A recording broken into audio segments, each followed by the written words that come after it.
sesungguhnya Rasulullah sallallahu alaihi wa alihi wasallam qala, bersabda, salatul jama'ati afdalu min salatil fadhi bi 27 darajah.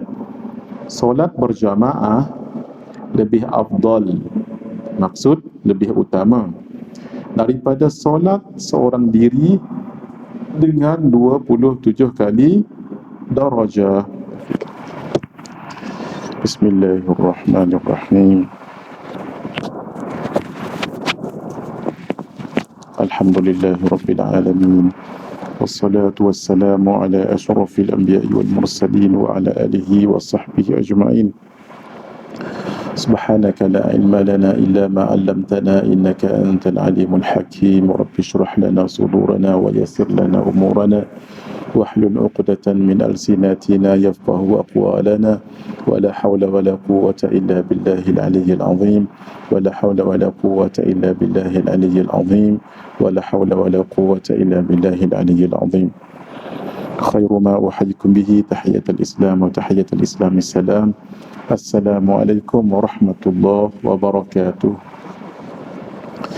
Ila hadratin Nabi Mustafa Rasulillah sallallahu alaihi wa alihi wa sahbihi wa baraka wa sallam.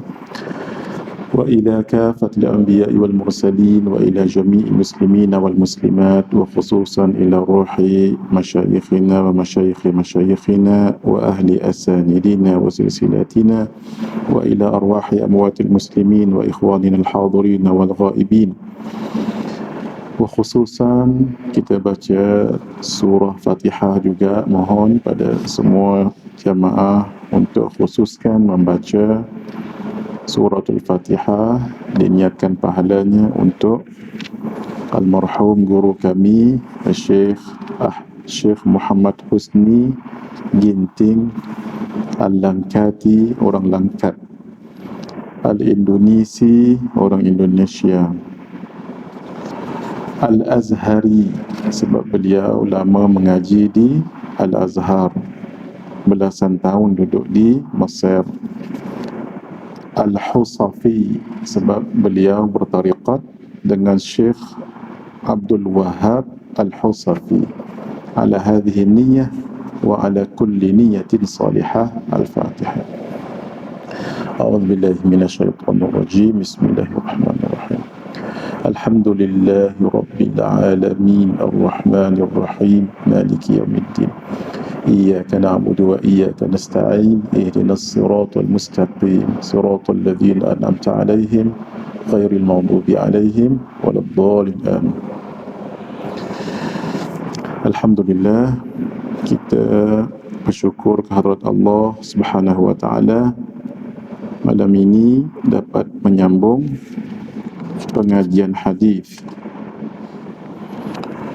yang ke-9 malam ini, iaitu tentang solat berjamaah. Dalam 2 hari lagi, insya-Allah 3 hari lagi, kita akan menyambut awal Muharram dan menutup tahun ini. Jangan dilupa nanti petang sebelum masuk awal Muharram maghribnya, bacalah doa akhir tahun. Memang Nabi tidak suruh, tapi Nabi juga tidak larang. Bermakna harus. Kalau niat baik, maka jadi sunat. Demikian baca doa awal tahun. Nabi tidak suruh, baginda juga tidak larang, maka harus dibuat dengan niat yang baik, jadi sunat, dengan baca Yasin dan sebagainya. Untuk kita bermuhasabah, apabila bertambahnya tahun, bermakna berkurangnya umur. Zahirnya, apabila bertambah tahun, bertambahlah umur. Hakikatnya, berkurang umur. Umpama Allah Maha mengetahui mungkin seseorang hamba Allah itu meninggal ketika umurnya 63 tahun. Masuk 1 Muharram 3 hari lagi insya-Allah, maka umurnya sekarang 60 tahun. Maka akan jadi 61 tahun. Katalah mudah-mudah begitu.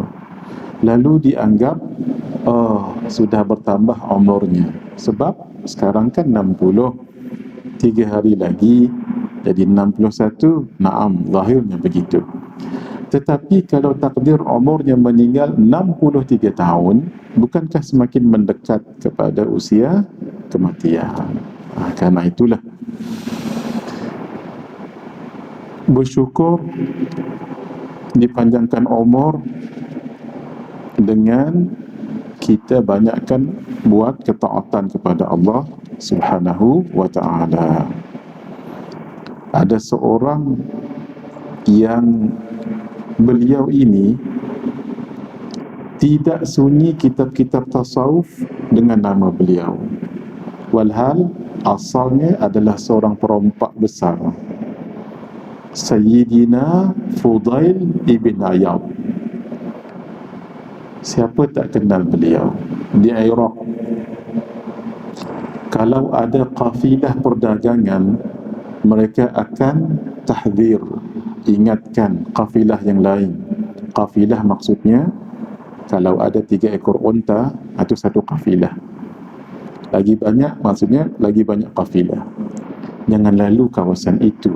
Lalu ditunjuk, sebab di situ kawasan Fudail. Fudail ini Allah bagi kekuatan beliau dengan kekuatan 10 lelaki. Kalau beliau merompak, cukup dengan dia seorang lawan 10 lelaki. Itulah zaman beliau. Akhirnya cerita panjang, bertaubat, Masya Allah. Dan taubat beliau bersungguh-sungguh sampai beliau meninggal dunia. Lalu kerana mengalami peristiwa dan pengalaman hidup yang pernah jadi perompak, beliau menyesalinya dengan luar biasa sekali, sehingga beribadat bersungguh-sungguh, menjadi orang yang sangat baik, malah menjadi wali Allah. Kata-kata beliau itu menusuk kalbu, sebab beliau bercakap daripada kalbu, daripada hati. Kitab-kitab tasawuf jarang tak sebut nama Fudail ibn Iyad, sebab beliau ini orang yang kalau berbicara masuk ke dalam hati sanubari dan hati nurani.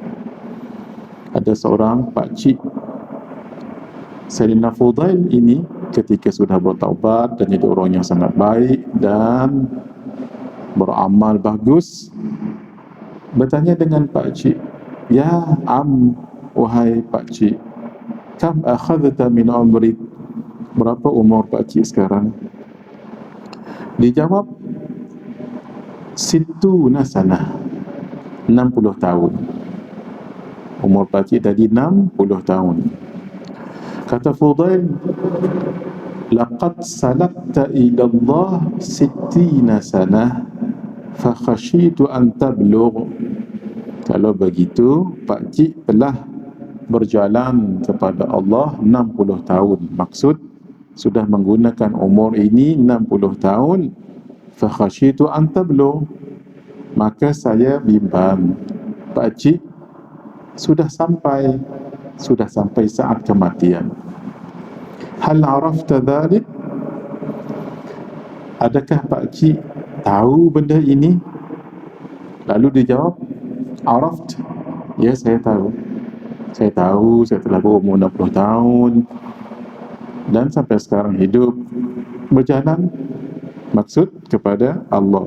Saya pun tahu tentang kematian. Begitu dijawab ringkas, "Araft." Ya, saya tahu.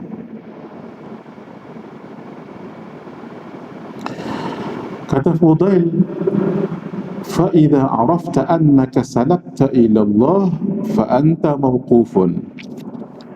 Kalau pakcik tahu yang pakcik berjalan kepada Allah macam yang pakcik akui tadi, fa anta mauqufun, pakcik nanti akan berhenti atas nama kematian. Whether you like it or not, no one is immortal. You are going to die. Araft, saya tahu.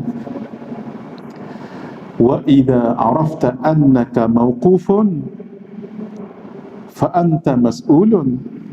Kalau pakcik tahu yang pakcik berjalan kepada Allah, pakcik akan berhenti atas nama kematian. Pakcik tahu.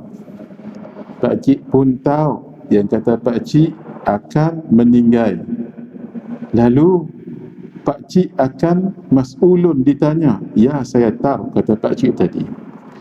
Wa idza arafta annaka mas'ulun fatu'id li su'ali jawaba. Kalau pakcik tahu yang pakcik akan ditanya, bersedialah dengan jawapannya. Ketika itulah pakcik ni tadi ingat balik, Masya Allah, memang sungguh perjalanan pasti akan berhenti atas nama kematian. Bila mati pasti akan disoal. Disoal pasti akan perlu dengan jawapan. Ketika ini dia jadi rasa menyesal. Pakcik ni tadi ni, lalu dia reflect balik, flashback balik. Selama umur 60 tahun, banyak taat ke banyak maksiat? Ternyata banyak maksiat. Banyak zikir ke banyak ghaflah? Ternyata banyak ghaflah. Banyak baik ke banyak buruk? Banyak buruk. Ketika itu datang an-nadam, penyesalan. Lalu mengalir air matanya sebab 60 tahun ketaatan sangat sedikit, tetapi kejahatan, maksiat sangat banyak. Lalu dia pun dengan penuh kekesalan dan rasa takut menangis, bertanya dengan Fudail, ya Fudail, ainal mafar? Wahai Fudail, apa jalan keluar? Kata Fudail menenangkan pakcik ni tadi, i'mal ma baqiya yughfar laka ma madha. Pakcik tenang, buat amal dengan umur yang berbaki. The remaining ages sekarang ini, jangan tengok belakang lagi. Buat amal, yughfar laka ma madha, akan diampunkan bagimu apa yang dahulu pakcik pernah buat perkara yang tidak elok. Gitu ya. Jadi jangan pandang belakang lagi lah ketika umur-umur senja sebegini. Tetapi bagi orang yang muda, jangan merasa diri itu panjang umur lagi. Man 'asha mata wa man mata fata, fa kullu ma huwa atin atin. Siapa yang hidup akan mati, siapa yang mati akan hilang. Maksudnya dalam kubur menjadi tulang, nanti hilang begitu saja. Wa kullu ma huwa atin atin, dan setiap yang datang itu akan datang, pasti mati. Mati itu pasti akan datang. Almarhum guru kami Syekh Muhammad Huzni Ginting umur muda daripada saya lagi. Saya jangka mungkin tak sampai 40 rasanya umur beliau meninggal. Mudah-mudahan Allah terima amalan kebaikan beliau dan mengampuni kesalahan beliau. Allahumma amin. Jadi hadirin, kita tidak tahu bila kita akan meninggal, tapi pasti akan meninggal kalau nama kita sudah dikeluarkan daripada catatan Diwanul Ahya, catatan orang-orang yang hidup. Nama ni dah dikeluarkan dan dimasuk ke dalam satu kitab lagi, namanya Diwanul Amwat. Dewan ataupun kitab ataupun catatan orang-orang mati bila peristiwa ni berlaku, nisfu Sya'ban tahun lepas. Sebab itu malam nisfu Sya'ban, do not take it for granted. Sebab malam tu nama orang-orang yang meninggal tahun itu sebelum datang nisfu Sya'ban tahun depan, kalau ditakdirkan meninggal, namanya dikeluarkan daripada satu buku catatan, namanya Diwanul Ahya kepada Diwanul Amwat. Surely, pasti dia akan meninggal sebelum datang tahun depan nisfu Sya'ban. Kita tak tahu. Mungkin orang itu hidup sekarang, menghabiskan sebulan lagi masanya hidup di dunia, sebulan nanti meninggal. 2 bulan lagi meninggal. Yang pasti tak akan dapat sampai ke nisfu Sya'ban tahun depan. Sebab itu bila nisfu Sya'ban, jangan ambil sebarang, hadirin. Sebab itu kita baca Yasin 3 kali, bukan sebarang. Sekali lagi, Nabi tak suruh, Nabi juga tidak larang. Ada sebab kenapa tu, yang itu perbicaraan akan datang. Itulah, kita tidak tahu dan kita mohon supaya barakah umur kita. Yang terakhir untuk saya ingatkan, antara amalan guru kami bila masuk tahun baru, usahakan khatam membaca Ayatul Kursi 360 kali. Sekali lagi, Nabi tak suruh, tapi Nabi juga tak larang. Bermakna harus. Maka hukumnya boleh, sebab dalil-dalil yang umum yang banyak. Faqra'u ma tayassara minal Qur'an. Bacalah oleh kamu akan Al-Quran. Man qara'a harfan min kitabillah falahu bihi hasanatun wal hasanatu bi asyri amthaliha wa la aqulu alif lam mim harfun walakin alif harfun lam harfun mim harfun. Dan banyak lagi dalil-dalil umum. 360 kali dibaca Ayatul Kursi. Bila nak khatam tu secepat mungkin, maksudnya bila masuk Maghrib 1 Muharram, kalau boleh khatam malam tu lagi bagus. Kalau tak, sambung esok pagi lagi. Tak juga, esok lagi. Tak juga, khatamkan 360 kali. Ini amalan ni petua ni, bukan fatwa ni, petua. Supaya insya-Allah dengan barakah Ayatul Kursi, setiap hari itu diberkati kehidupan ni. Kan kita baca 360 kali kan, dalam setahun ada 360 hari paling kurang. Itu namanya tafaul dalam Islam. Tafaul, ambil barakah di situ. Bismillahirrahmanirrahim. Saya bacakan hadis yang ke-9 tentang solat berjamaah. Alhamdulillah, kita semua solat berjamaah malam ni. An Abdillah bin Amr bin al-As radhiyallahu ta'ala anhuma, daripada Sayyidina Abdullah ibn Amr ibn al-As radhiyallahu ta'ala anhuma, anna Rasulullah sallallahu alaihi wa alihi wa sahbihi wa baraka wa sallam qala, sesungguhnya Rasulullah sallallahu alaihi wa alihi wa sahbihi wa baraka wa sallam qala, bersabda, salatul jama'ati afdalu min salatil fadhi bisab'i wa 20 darajah.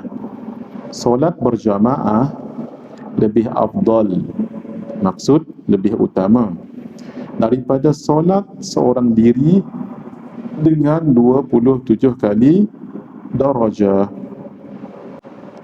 Hadis riwayat Imam Bukhari, Imam Muslim, Imam At-Tirmidzi dan Imam Ibnu Majah.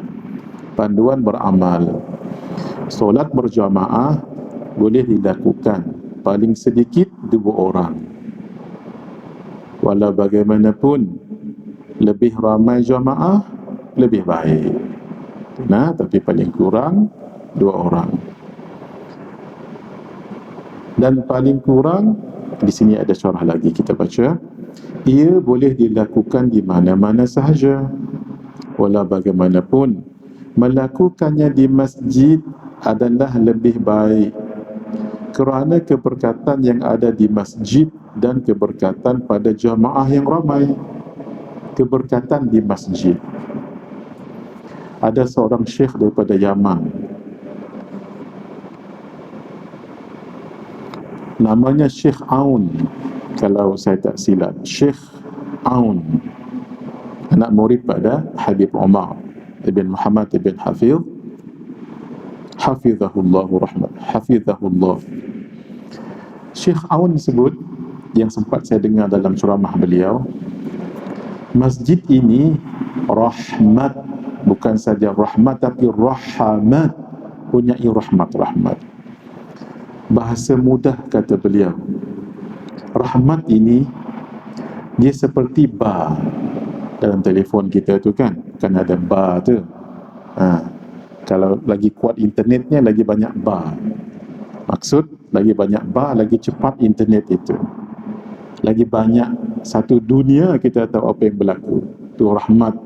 Rahmat maksudnya akan connect kita kepada dunia anugerah daripada Allah, ataya, dunia pemberian daripada Allah, dunia mawarid, dunia ilham,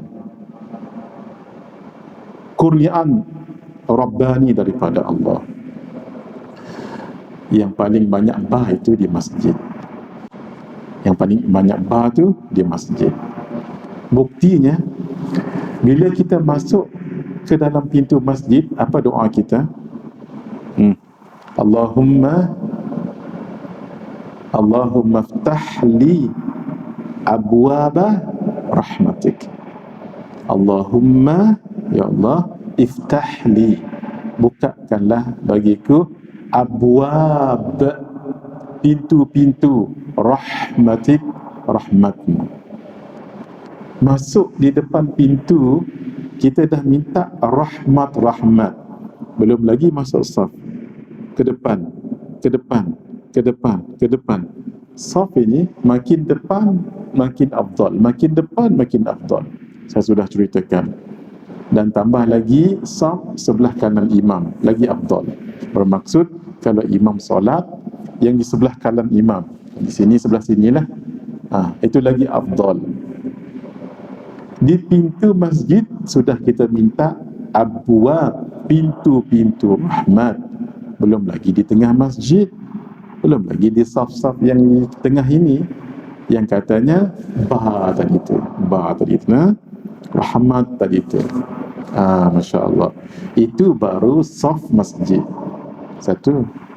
Yang kedua, jangan-jangan tempat kita solat itu, tempat kita munajat itu, di situ orang saleh, para wali-wali Allah pernah berdiri di tempat kita berdiri, pernah duduk di tempat kita duduk. Itu lagi fadilat lagi. Sebab tempat-tempat yang dipijak, yang dipegang oleh orang-orang yang saleh, itu ada keberkatan. Sebab itu ada konsep karamah. Apa maksud karamah? Kemuliaan daripada Allah. Seperti mana ada hari yang istimewa. Contoh hari Jumaat, sebab itu dipanggil Sayyidul Ayyam, malam. Malam memang malam-malam biasa, tapi ada malam yang istimewa, malam Jumaat. Itu tak ditolak doa tu. Jangan lupa hadirin, doa pada malam Jumaat, hari Khamis malam tu sampai subuh esok, banyakkan doa. Tidak ditolak doanya. Malam Jumaat ada 5 malam. Qad balaghana, kata Imam Syafi'i rahimahullah, qad balaghana anna du'a yustajabu fi 5 layalin. Telah sampai kepada kami riwayat-riwayat yang doa itu diijabahkan oleh Allah 5 malam, antaranya malam Jumaat. Semua tempat biasa, tapi tak dapat lawan Makkatul Mukarramah, Al-Madinah Al-Munawwarah. Masjid, semua masjid sama sahaja, tapi ada masjid yang istimewa banding dengan masjid yang lain. Masjid Al-Haram, Masjid An-Nabawi, Masjid Al-Aqsa. Orang pun begitu juga, biasa, naam biasa. Tapi ada orang yang luar biasa, banding dengan orang lain, istimewa banding dengan orang lain, para nabi dan rasul. Sama dengan kita. Malah di kalangan kita ini ada orang yang istimewa. Hadis, tidak berkumpul 40 orang dalam satu majlis yang baik, melainkan seorang tu wali. Wali Abdal namanya. Nama pangkatnya Wali Abdal. Itu yang kita sebut tadi tu. Yang kata karamah, itu tidak mustahil. Sebab memang ada orang yang istimewa banding dengan yang lain. Kerana bersih hatinya, ikhlas niatnya, dijaga perkataan, perbuatannya. Begitu. Walaupun dia mungkin common layman, orang biasa je. Mungkin bukan tok guru, bukan masyayikh, bukan habaib, bukan ustaz-ustazah, tapi hatinya Masya Allah. Gitu ya. Itu yang kita sebut tadi tu. Masjid ni berapa dah umurnya ni? Kita tak tahu. Tempat yang kita duduk tu, tempat yang kita wirid tu, tempat kita baca Quran, berdiri solat tu, entah di situ pernah berdiri orang-orang yang salih. Mudah-mudahan kita dapat keberkatan. Nah, seseorang dianggap dalam pahala berjamaah. Seseorang dianggap dalam pahala berjamaah. Paling kurang jika dia sempat duduk sekejap dengan kadar bacaan subhanallah sebelum imam memberi salam. Ini dalam bab fiqh. Kita solat sedikit lambat, masbuk, kawan tu dah nak salam dah pun, solat maghrib tadi umpama. Tapi sebelum dia salam, sempat kita Allahu Akbar. Sebenarnya tak perlu sentuh bahu. Sebenarnya tak perlu sentuh bahu. Tapi kalau sentuh tidaklah salah. Lihat, kalau orang itu orang yang pandai ilmu agama, tak payah sentuh. Allahu Akbar, dengan sendiri dia tahu. Tapi kalau orang yang mungkin baru nak belajar, kalau tak sentuh tak tahu dia, sentuh pun tak apa. Walaupun asalnya tak perlu sentuh. Allahu Akbar. Dan kita duduk sat dengan kadar subhanallah, bukan menyebut subhanallah tu, kadarnya tu. Tengok-tengok dia pun bagi salam, hasil dapatlah pahala berjamaah. Adapun orang yang menjadi makmum, wajib dia berniat makmuman. Tapi orang yang duduk tadi tu, ketika orang bertakbir di belakangnya, sunat dia berniat imaman. Kalau dia tidak berniat imaman, walaupun dia solat sunat ataupun solat maghrib sekalipun, kalau dia tidak niat imaman sah, tapi tidak mendapat pahala berjamaah. Niat saja, tak perlu usalli balik, niat saja. Begitu. Jika telah menunaikan solat seorang diri, tidak mengapa solat sekali lagi secara berjamaah jika ada jamaah atau orang lain yang ingin menunaikan solat jamaah. Tolong dia. Dalam mazhab Syafi'i, solat boleh diulang sekali. Sayyidina Muadz bin Jabal pernah solat berjamaah dengan Rasulullah sallallahu alaihi wasallam, dan beliau solat berjamaah lagi ketika balik ke kampungnya. Boleh. Dalam mazhab Syafi'i boleh diulang solat sekali. Buktinya Sayyidina Muadz dah solatlah dengan Nabi, balik kampung jadi imam lagi. Jadi solat yang pertama tu wajib, yang kedua tu jadi sunat. Ataupun mungkin di zaman-zaman awal baligh dahulu, dia sembahyang tak berapa nak kemah. Hak kedua tadi tu sebagai ganti ataupun qada yang dulu-dulu tu. Kalau kita telah solat, terutama sekali kalau kita solat seorang diri. Kalau berjamaah boleh juga dengan niat tadi tu, perbuatan Sayyidina Muadz. Ataupun memang kita dah sembahyang seorang-seorang, dah salam, tengok ada lagi orang buat jamaah, boleh diikut lagi supaya kita dapat pahala berjamaah. Alhamdulillah, selesai hadis yang ke-9. Ini masuk hadis yang ke-10. Hadisnya agak panjang, cuma tinggal masa 5 minit saja. Tak apa, kita ikut mana yang dan. Fadilat sujud. an Ma'dan bin Abi Talhah al-Ya'mari radhiyallahu ta'ala anhu qala.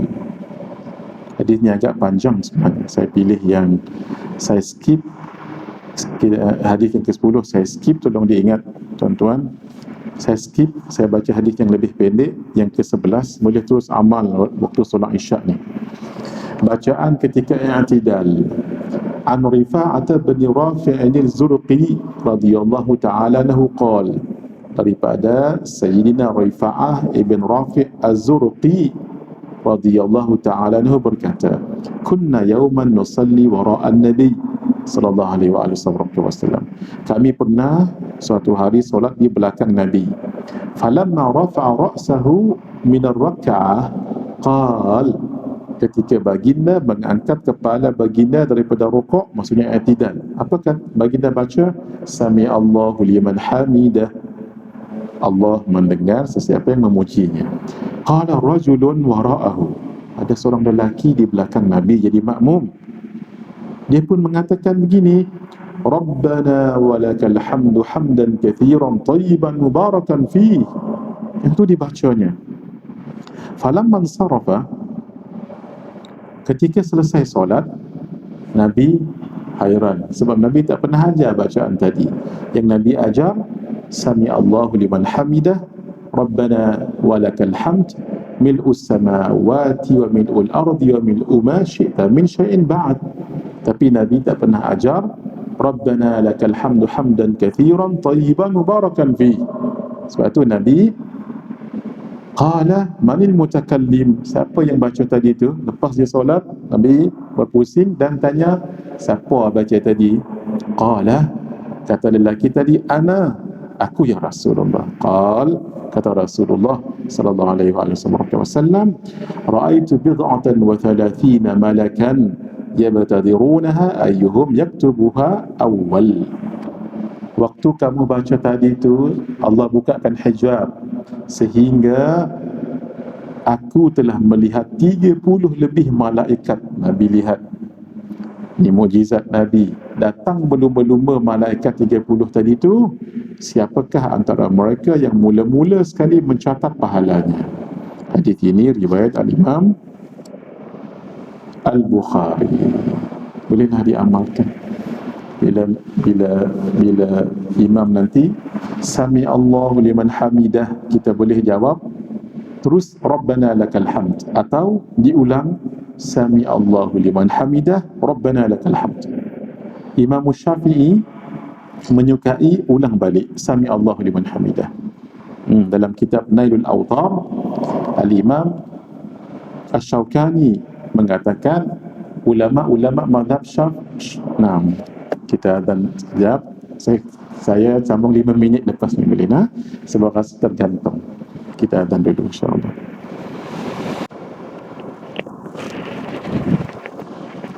Bismillah. Jadi ketika imam membaca Sami Allahu liman hamidah, mengikut mazhab kita Asy-Syafi'i, memadai makmum menjawab Rabbana lakal hamd atau Rabbana walakal hamd. Paling bagus disambung Rabbana walakal hamdu atau Rabbana lakal hamd mil'us samawati wa mil'ul ardi wa mil'u ma syi'ta min syi'ta min syai'in ba'd. Itu paling bagus. Tapi oleh kerana ada hadis ini tadi, bacaan ini sehingga 30 malaikat berebut-rebut turun. Siapa di antara mereka yang awal menulisnya? Maksudnya pahalanya besar. Jadi baguslah kata ulama untuk combinekan semua sekali. Macam mana? Tapi dengan cepatlah, dan mesti kita expert. Jangan waktu tu baru nak hafal. Dah hafal dah, expert laju dah. Ketika imam menyebut Sami Allahu liman hamidah, kita ada pilihan. Kalau dalam mazhab kita jumhur, dalam mazhab kita Asy-Syafi'i, terus sahaja Rabbana walakal hamd. Tapi Imam Syafi'i sendiri menyukai diulang balik. Apa dia? Sami Allahu liman hamidah, Rabbana lakal hamd. Tapi Imam Syafi'i suka ulang balik. Kenapa? Itu juga pujian kepada Allah. Lalu kalau ikut Imam Syafi'i sendiri, Sami Allahu liman hamidah, ulang balik, Sami Allahu liman hamidah, Rabbana lakal hamd. Kalau nak dipanjangkan, dikombinkan lebih bagus, Sami Allahu liman hamidah, Rabbana lakal hamdu hamdan kathiran tayyiban mubarakan fih, mil'us samawati wa mil'ul ardi wa mil'u ma syi'ta min syai'in ba'd. Setiap kali rakaat solat, setiap kalilah pahala kita tu ditulis. Berebut 30 malaikat menulis. Cuba bayangkan kalau kita sembahyang Isyak 4 rakaat, 4 kalilah peristiwa itu berlaku. Tambah dengan ba'diyah lagi, qabliyah lagi, solat-solat lain lagi. Masya Allah. Kalau kita tahu anugerah Allah dalam solat ini, pasti solat itu bukan menjadi satu bebanan, malah ia menjadi satu hiburan. InsyaAllah kita sambung akan datang. Hadza wabillahi taufiq wal hidayah. Wassalamualaikum warahmatullahi wabarakatuh.